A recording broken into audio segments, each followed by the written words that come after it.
যে কোনো অন্যায় করে আল্লাহ কাছে মাফ চাইলে মাফ করবেন, কিন্তু মানুষকে ওই যে ধাক্কা দিয়েছেন, গালি দিয়েছেন, অধিকার নষ্ট করেছেন, হক মেরেছেন, এগুলো কিন্তু আল্লাহ মাফ করবেন না। সাবধান। এই জন্য নবী করিম সাল্লাল্লাহু আলাইহি ওয়াসাল্লাম বলেছেন, সেদিন আসার আগে মাফ চেয়ে নাও, যেদিন কেউ কাউকে ছাড় দিবে না, কেউ কাউকে ছাড় দিবে না। গালি দিয়েছেন, রিকশালা ভাড়া দেন নাই, চুন থেকে নুন খসছে, কথা থেকে কথা বাড়ছে, তর্ক হয়ে গেছে, যাবেটা দিলাম না, কি করতে পারবি কর, চলে আসছেন, এটার ছাড় কিয়ামতের দিন হবে না। নবী সাল্লাল্লাহু আলাইহি ওয়াসাল্লাম বলেছেন, দুনিয়া থাকতে এগুলা মিটমাট করো, এই মামলা নিষ্পত্তি করো, তার হাত পায়ে ধরে মাপ চেয়ে এটাকে শেষ করে যাও, কিয়ামতের ময়দানে কেউ কাউকে ছাড়বে না।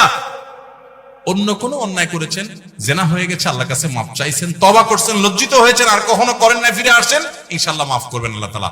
আল্লাহ বলেছেন, লা তাকনাতু মির রাহমাতিল্লাহ, আল্লাহর রহমত থেকে নিরাশ হইও না, ইন্নাল্লাহা ইয়াগফিরুয যুনুবা জামিআ, আল্লাহ সব গুনাহ মাফ করে দিবেন।